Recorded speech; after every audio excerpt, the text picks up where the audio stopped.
नमस्ते साथियों, मेरे भारतवासियों। मैं भारत की निवासी आप सभी से कोरोना वायरस के संक्रमण से बचाव के लिए, उसके लिए सावधानी रखने और भारत में पूर्ण रूप से लॉकडाउन का पालन करने के लिए आपसे विनम्र निवेदन करती हूं कि प्लीज़ लॉकडाउन का पालन कीजिए। खुद भी सुरक्षित रहिए, देश को भी बचाइए, नहीं तो हमारी भी वही स्थिति हो जाएगी जो कि अन्य देशों की हो चुकी है। हम देखते हैं कि 197 देश पूरे विश्व में इस त्रासदी को झेल रहे हैं, कोरोना वायरस के संक्रमण के प्रकोप को झेल रहे हैं। आप जानते हैं कि कोरोना वायरस कोविड-19 को WHO द्वारा 30 जनवरी 2020 को विश्व महामारी घोषित किया जा चुका है और इससे बचाव के लिए कई रास्ते निकाले गए हैं, लेकिन फिर भी विश्व की बड़ी से बड़ी महाशक्तियों ने भी इसके आगे घुटने टेक दिए हैं। चीन का वुहान शहर जो कि पूरी तरीके से नष्ट नाबूद हो चुका है, वहाँ की आजीविका ख़त्म हो चुकी है।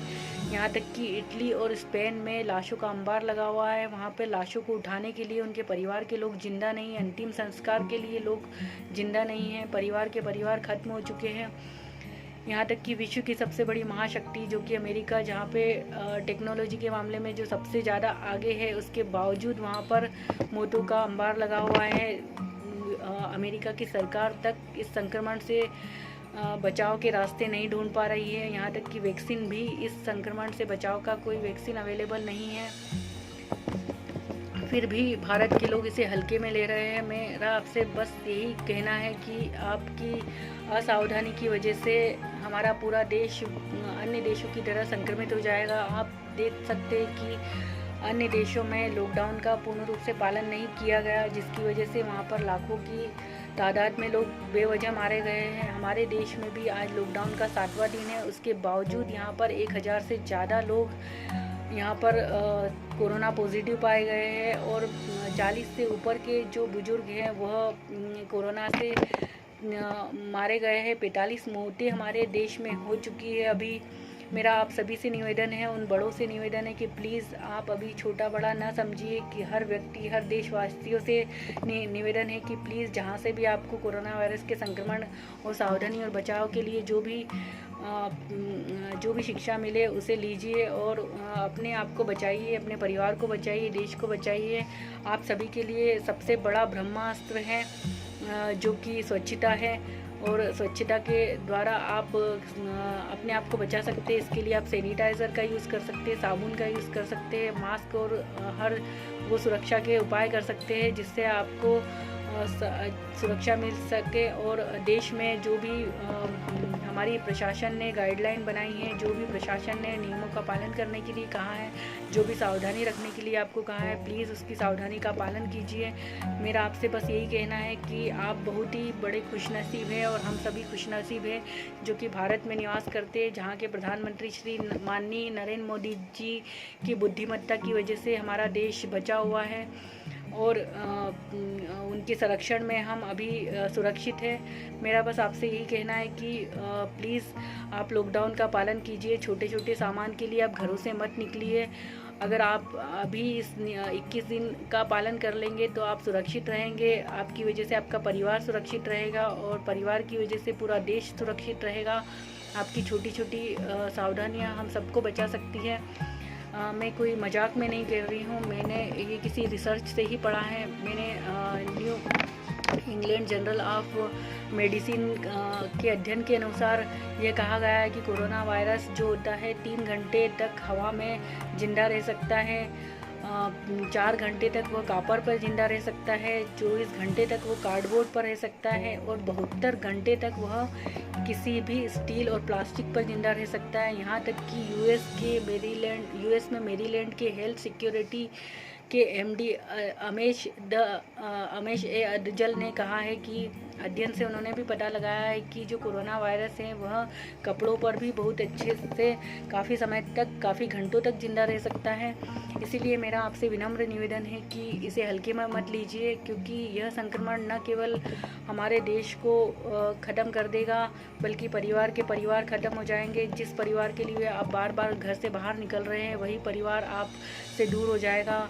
आप जब आपको पता भी नहीं चलेगा कि आप किस समय इस संक्रमण की चपेट में आ गए। संक्रमण इतनी आसानी से आ जाता है, कैसे आता है इसका कुछ अंदाज़ा नहीं लगा सकते हैं।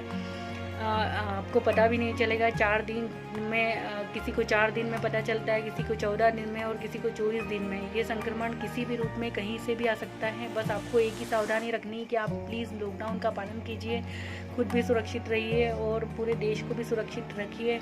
अगर हम सब जिंदा रहे तो 2021 में हमारे विश्व में हमारे देश का, भारत का नाम रोशन होगा कि हमारे भारत के लोगों ने हमारे श्री प्रधानमंत्री माननीय नरेंद्र मोदी जी की बातों का पालन किया और उनके निर्देशों का पालन किया, जिसकी वजह से हमारा देश बचा है। हम सब जिंदा रहना चाहते हैं।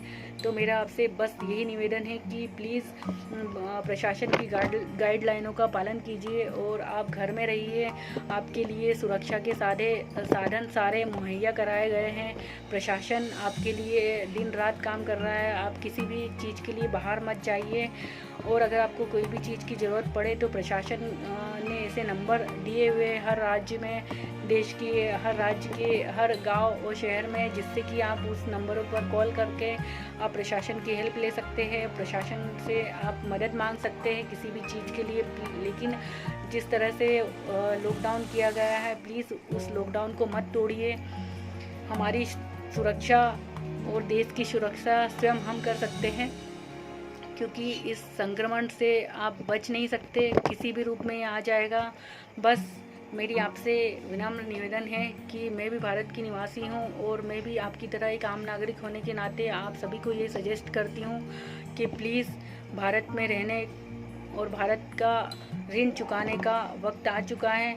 सिर्फ एक छोटी सी सावधानी से आप और हमारा देश बच सकता है। तो प्लीज़ प्रशासन की गाइडलाइनों का यूज़ कीजिए, नहीं तो हम हमारे परिवार के लिए जब बाहर निकल रहे हैं तो आप सोच भी नहीं सकते कि आपका परिवार का सदस्य यदि एक भी संक्रमित होता है तो पुलिस उसे लेके जाएगी, हॉस्पिटलाइज करेगी और यहाँ तक कि 3 किलोमीटर के एरिया तक को सील कर दिया जाएगा। यहाँ तक कि आपके परिवार के हर सदस्यों को हॉस्पिटलाइज किया जाएगा। आप जिस परिवार के लिए बार बार बाहर निकल रहे हैं उन्हीं की आंखों से आप दूर हो जाएंगे। ना आप उनको देख पाएंगे, ना वो आपको देख पाएंगे। आपको हॉस्पिटल के किस कोने में रखा जाएगा, आपके परिवार के व्यक्ति को किस कोने में रखा जाएगा, आपको ये भी पता नहीं चलेगा कि संक्रमण से आपके परिवार में आप खुद मारे गए हैं या आपके परिवार के लोग मारे गए हैं। बस यही है कि हम सब तभी जिंदा रह सकते हैं कि आप प्लीज़ लॉकडाउन का पूर्ण रूप से पालन कीजिए, सावधानियों को यूज़ कीजिए और देश को बचाइए। और देश आपके हाथों में है। एक छोटी सी सुरक्षा करना है, स्वच्छता का यूज़ करना है, लॉकडाउन का पालन करना है। इसी के साथ मैं अपने शब्द को विराम देती हूँ और बस यही कहती हूँ कि हम 2021 में सुरक्षित बचे रहेंगे और हमारे भारत को विश्व में नाम दिलाएंगे कि हमने भारत में रहकर यहाँ के नियमों का पालन किया और यहाँ के देशवासियों और देश को बचाया और विश्व में एक नई क्रांति लाएंगे। इसी के साथ जय भारत, जय हिंद, भारत माता की जय।